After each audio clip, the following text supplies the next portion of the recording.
Hello friends, welcome to my channel. మీకు కనుక ఈ వీడియో నచ్చినట్లయితే తప్పకుండా లైక్ చేయండి. ఆరు నేర్పించిన ముగ్గుని బాగి ఎంతో చక్కగా ఇంటి ముందు వేస్తుంది. ఇక దాంతో అమర్ ఆ ముగ్గు చూడగానే ఆరుని గుర్తు చేసుకుంటాడు. గతంలో ఎప్పుడు కూడా ఆరు బతుకున్నప్పుడు అమర్ లోటస్ ముగ్గు వేయమంటూ అడిగే విషయాలను, ఆరుతో సరదాగా గడిపిన క్షణాలను అమర్ గుర్తు చేసుకుని ఇక అలా ఎమోషనల్ అవుతూ అక్కడి నుండి వెళ్ళిపోతూ ఉంటాడు.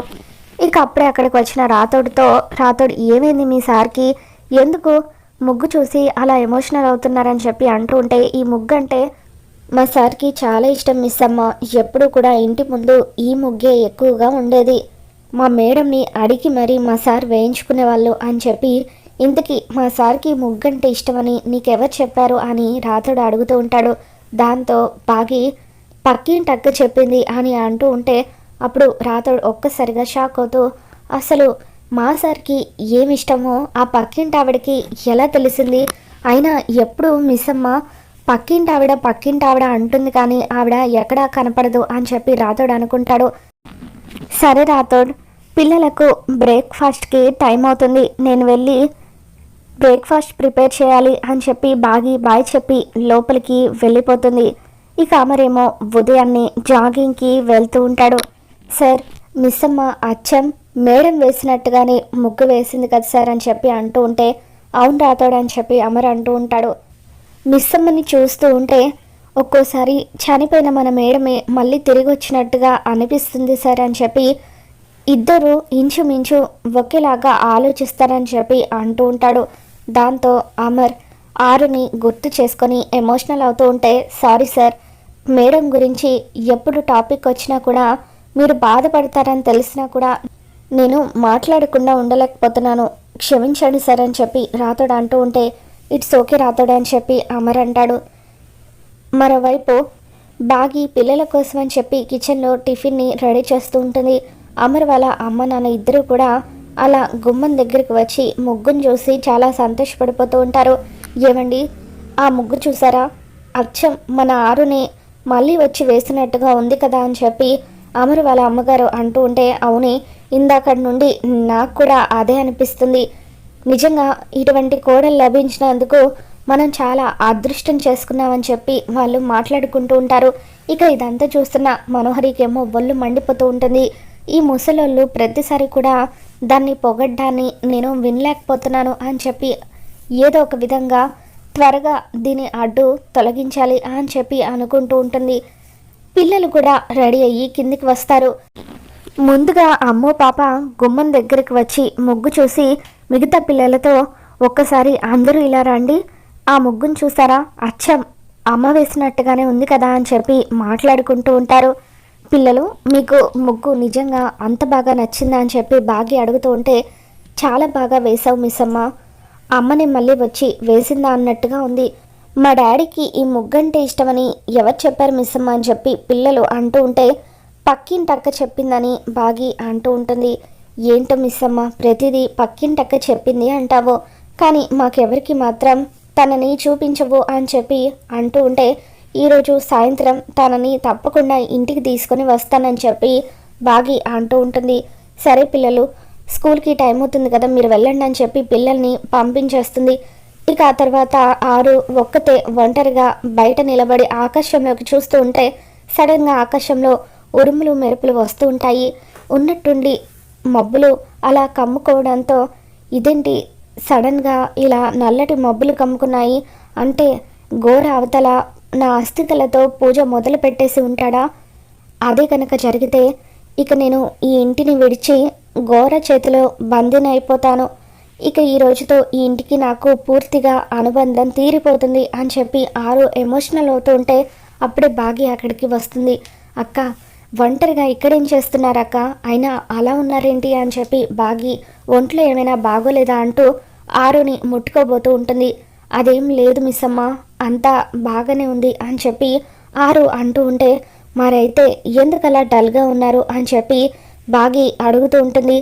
మరేం లేదు మిస్ అమ్మ, నువ్వు ఈ ఇంటిని జాగ్రత్తగా చూసుకో, పిల్లల్ని జాగ్రత్తగా చూసుకో, నువ్వు కూడా జాగ్రత్తగా ఉండు అని అంటూ ఉంటే, ఏంటక్క ఏదో అప్పగింతలప్పుడు వదిలేసి వెళ్ళిపోతున్నట్టుగా మీరు నాకు అలా చెబుతున్నారేంటి అని చెప్పి బాగి అంటూ ఉంటుంది. మీరు వేరే ఊరికి ఎక్కడికైనా వెళ్ళిపోతున్నారా అక్క అని చెప్పి బాగి బాధగా అడుగుతూ ఉంటే, అవును మిస్ అమ్మ, వేరే ఊరికే వెళ్ళిపోతున్నాను, తిరిగి రాని లోకాలకు వెళ్ళిపోతున్నాను అని చెప్పి ఇక అలా ఆరు మనసులో అనుకుంటూ ఉంటుంది. నాకు నీ మీద పూర్తిగా నమ్మకం ఉంది మిస్ అమ్మ, ఖచ్చితంగా నేను లేని లోటుని నువ్వు తీర్చగలవు, నా పిల్లల్ని మళ్ళీ నువ్వు అమ్మగా చూసుకోగలవు అని చెప్పి, మిస్సమ్మ ఒకవేళ ఆయన కోపంలో ఒక మాట అన్నా కూడా దయచేసి పెద్ద మనసుతో ఆయనని క్షమించు, ఎందుకంటే ఆయనకి కాస్త కోపం ఎక్కువ, ప్రేమ కూడా ఎక్కువే, దయచేసి ఎప్పుడు కూడా ఇల్లు వదిలి వెళ్ళిపోతానని అనకు అని చెప్పి ఆరు అంటూ ఉంటే, ఏంటక్క ఈరోజు అన్నీ కొత్తగా మాట్లాడుతున్నారు అని చెప్పి బాగి అంటూ ఉంటుంది. మరేం లేదు మిస్సమ్మ, ఊరికే అలా చెప్పాలనిపించింది, పిల్లల తల్లిని మైమరిపించేంత ప్రేమగా నువ్వు వాళ్ళని చూసుకోవాలని చెప్పి ఆరు అంటూ ఉంటే, అలాగే అక్క అని చెప్పి బాగి అంటూ ఉంటుంది. సరే మిస్ అమ్మ, నేను ఇంకా వస్తాను అని చెప్పి ఆరు గోర దగ్గరికి వెళ్ళిపోతూ ఉంటుంది. ఇక అలా ఆరు దూరంగా వెళ్ళిపోతూ ఉంటే బాగి కూడా ఎందుకో బాధగా అనిపిస్తుంది. అక్క వేరే ఊరు వెళ్తున్నానని చెప్పింది, కానీ ఎందుకు ఈరోజు అక్క వెళ్ళిపోతూ ఉంటే బాధగా అనిపిస్తుంది అని చెప్పి బాగి అనుకుంటూ ఉంటుంది. ఇక ఆరు అలా నడుచుకుంటూ గోర దగ్గరికి వెళ్తూ ఉంటుంది. ఎలాగైనా కాసేపట్లో గోర నన్ను బంధిస్తాడు అని చెప్పి ఆరు ఒకసారి చివరిసారిగా తన ఇంటిని చూసుకొని ఆ ఇంటితో తనకున్న జ్ఞాపకాలన్నీ కూడా గుర్తు చేసుకుంటుంది. ఆరు గోర దగ్గరికి నడుచుకుంటూ అలా రోడ్డు మీద వెళ్తూ ఉంటుంది. ఇక గోర ఆరు అస్థికలతో పూజను మొదలు పెట్టేస్తాడు. ఇక అలా పూజ మొదలు పెట్టేసిన తర్వాత మనోహరికి ఫోన్ చేస్తాడు. మనోహరి, కాసేపట్లో మనం అనుకున్నది సాధించబోతున్నాం, ఆత్మ నా బందీ కాబోతుంది, కొద్దిసేపట్లో నాకు శక్తులు రాబోతున్నాయి అని చెప్పి ఈ లోకాన్ని నేను శాసించబోతున్నాను, నాకు శక్తులు వచ్చిన తర్వాత మొట్టమొదటిసారిగా నేను నీ పని చేసి పెడతాను, అమరంతటా అమరే వచ్చి నిన్ను పెళ్లి చేసుకునేలాగా చేస్తాను అని చెప్పి గోర అంటూ ఉంటే మనోహరి ఎంతగానో ఆనందపడిపోతూ ఉంటుంది. స్టోర్ రూమ్లో ఉన్న ఆరు ఫోటో దగ్గరికి వస్తుంది. బొసే ఆరు, నిన్ను చంపిన తర్వాత నువ్వు పైలోకానికి వెళ్ళిపోతావేమో అనుకుంటే నువ్వు అలా కూడా వెళ్లకుండా ఆత్మగా ఈ ఇంట్లో తిరుగుతూ ఉన్నావు, ఇప్పుడిక నీ అడ్డు నాకు శాశ్వతంగా తొలగిపోయినట్టే, ఆ గోర చేతిలో నువ్వు బందీవి కాబోతున్నావు, ఆ గోర నిన్ను చిత్రహింసలు పెట్టి అతనికి కావాల్సినవన్నీ కూడా నీ ద్వారా చేయించుకోబోతున్నాడు అని చెప్పి ఇక అలా మనోహరి గట్టిగా నవ్వుతూ ఉంటుంది. ఇక స్టోర్ రూమ్లో నుండి ఏవో మాటలు వినిపించడంతో అప్పుడే అక్కడికి బాగి వస్తుంది. ఆరు గురించి మనోహరి అలా మాట్లాడటం బాగి వినేస్తుంది. ఏంటి ఇప్పుడు నువ్వేమన్నావు? అక్కని గోర చిత్రహింసలు పెట్టబోతున్నాడా? ఏం మాట్లాడుతున్నావు నువ్వు? ఇప్పుడు నువ్వు గోరాతో అస్థికల గురించి కూడా మాట్లాడావు కదా అని చెప్పి బాగి నిలదీస్తూ ఉంటే, ఏం మాట్లాడుతున్నావు నువ్వు? అస్థికలు మీరు ఏమైనా చేసుకోండి, నాకేంటి సంబంధం, నేను వెళ్ళాలి, అడ్డు తప్పుకో అని చెప్పి మనోహరి అక్కడి నుండి వెళ్ళబోతూ ఆరు ఫోటో ఇక్కడే ఉంది కదా, అది కానీ చూసేస్తుందా అని చెప్పి కంగారు పడిపోతూ ఉంటుంది. ఇక బాగి అలా స్టోర్ రూమ్ లోపలికి వచ్చి మొత్తానికి మనోహరి ఏదో చేస్తుంది అని చెప్పి కంగారు పడిపోతూ అలా ఆరో ఫోటోని చూసి ఒక్కసారిగా షాక్ అవుతూ ఉంటుంది. ఇదేంటి ఈవిడ ఫోటో ఇక్కడుందేంటి అని చెప్పి రాతోడిని పిలిచి, ఇదేంటి ఈవిడ ఫోటో ఇక్కడుంది, ఈవిడ పక్కింటి ఆవిడ కదా అని చెప్పి అంటూ ఉంటే, అదేంటి మిస్ అమ్మ, పక్కింటి ఆవిడేంటి, ఆవిడ మా అమ్మగారు అని చెప్పి అంటూ ఉంటే బాగి ఒక్కసారిగా కుప్పకూలుతుంది. రాతోడు ఇన్ని రోజులుగా పక్కింటి ఆవిడగా నాతో మాట్లాడింది మరెవరో కాదు అక్కనే అని చెప్పి అంటూ ఉంటే, అవునా మిస్ అమ్మ, మా మేడం నీతో మాట్లాడిందంటే వినడానికి చాలా ఆశ్చర్యంగా అనిపిస్తుంది. ఆ రోజు పంతులు గారు ఇంటికి వచ్చినప్పుడు కూడా మేడం ఆత్మ మన మధ్య తిరుగుతుందని చెప్పారు. ఇప్పుడు నువ్వు చెప్పిన మాటలు వింటూ ఉంటే అది నిజమనిపిస్తుంది మిస్ అమ్మ అని చెప్పి రాతోడు అంటూ ఉంటాడు.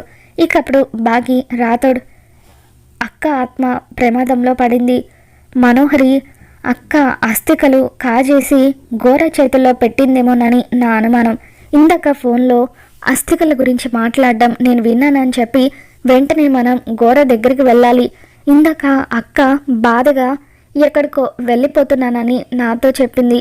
ఇప్పుడు ఆ మాటల ప్రకారం చూస్తూ ఉంటే ఘోర అక్కని బంధించబోతున్నాడని అర్థమవుతుంది.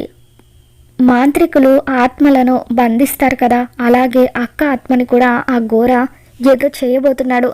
పద రాథోడ్, వెంటనే వెళ్ళి అక్క అస్థికల్ని కాపాడుకోవాలని చెప్పి బాగి రాథోడ్ని తీసుకుని ఘోర ఉండే ప్రదేశానికి వెళ్తుంది. ఇక అక్కడ ఘోర 6 అస్థికలతో మంత్రాలు చదువుతూ 6ని బంధిస్తూ ఉంటాడు.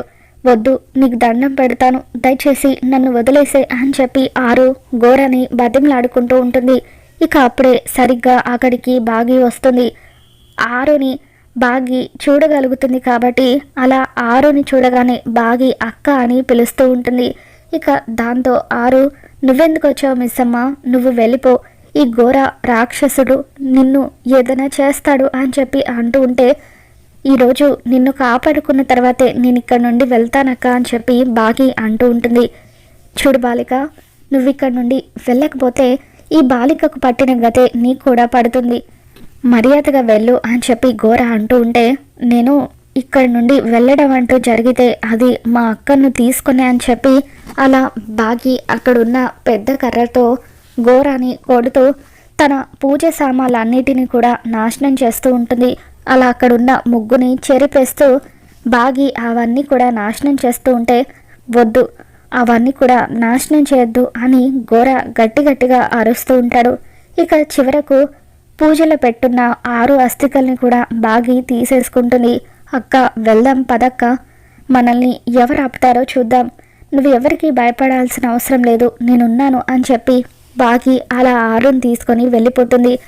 ఇక రాథోడ్ కూడా బాగీకి సహాయం చేస్తూ ఉంటాడు. మిస్సమ్మ, నేను అని చెప్పి 6 అంటూ ఉంటే, అక్క నువ్వు ఇకపై నాకు ఏమీ చెప్పాల్సిన అవసరం లేదు, నువ్వు ఆత్మవన్న విషయం నాకు తెలిసిపోయింది. ఇన్ని రోజులుగా నువ్వు మా మధ్య ఉంటూ ఎంత నరకం అనుభవించావో నేను అర్థం చేసుకోగలనక్క అని చెప్పి అలా బాగి, ఇప్పటి వరకు నువ్వు ఎందుకు పైకి వెళ్లకుండా ఇక్కడే ఆగిపోయావని చెప్పి అంటూ ఉంటే, మనోహరి గురించి అని చెప్పి 6 అంటుంది.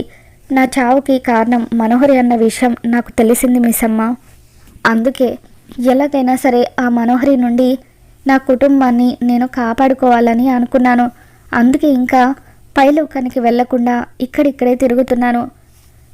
ఆ మనోహరి అంతు చూసిన తర్వాతే నేను ఇక్కడి నుండి వెళ్తాను మిస్సమ్మ అని చెప్పి 6, నువ్వు నన్ను చూసి భయపడిపోతావేమో అనుకున్నాను మిస్సమ్మ, కానీ ఆత్మనని తెలిసి కూడా నువ్వు నాతో మాట్లాడుతున్నావంటే నాకు చాలా ఆనందంగా ఉంది మిస్సమ్మ. ఇన్ని రోజులుగా నువ్వు ఎక్కడ భయపడిపోతావోనని, నాతో మాట్లాడడం మానేస్తావేమోనని ఈ విషయం నీతో చెప్పలేదు. ఇకపై నా బాధలన్నీ కూడా నీతో చెప్పుకోవచ్చు, నేను భయపడాల్సిన అవసరం లేదు అని చెప్పి అలా 6 అంటూ ఉంటుంది. నీ కోరికలన్నీ నేను తీరుస్తానక్క, ఆ మనోహరిని ఇంటి నుండి వెళ్ళగొట్టే బాధ్యత నాది. నువ్విక ఈ కుటుంబం గురించి ఏమీ భయపడకు, పిల్లల గురించి కూడా ఏమీ ఆలోచించకు, నా కన్న పిల్లల కంటే ఎక్కువగా పిల్లల్ని చూసుకుంటాను అని చెప్పి బాగి అలా 6కి మాటిస్తూ ఉంటుంది. ఇక తర్వాత బాగి 6తో, అవునక్క, అసలు నీకు నాకు ఏంటి సంబంధం, నువ్వెందుకు నాకు మాత్రమే కనిపిస్తున్నావు అని చెప్పి ఇక అలా బాగి 6ని అడుగుతూ ఉంటే, నాకు కూడా అదే అర్థం కావట్లేదు మిస్సమ్మ, ఒకవేళ మనిద్దరి మధ్య ఏదైనా సంబంధం ఉందంటావా, అందుకే నేను నీకు అనిపిస్తున్నానా అని చెప్పి 6 అలా బాగితో అంటూ ఉంటుంది. ఇక దాంతో రాథోడ్కి ఒక అనుమానం వస్తూ ఉంటుంది. మిస్సమ్మ, మా మేడం నీతో మాట్లాడగలుగుతున్నారు, నువ్వు మేడంని చూడగలుగుతున్నావు, అంటే మీ ఇద్దరి మధ్య ఏదైనా బంధం ఉందంటావా, చిన్నప్పుడు తప్పిపోయిన మీ అక్క కూడా అనాథాశ్రమంలోనే పెరిగిందన్నావు కదా, ఒకవేళ మా మేడమే మీ అక్క అయి ఉంటుందా అని చెప్పి రాథోడ్ అంటూ ఉంటే, ఇక అప్పుడు బాగి ఒక్కసారిగా షాక్ అవుతూ ఉంటుంది.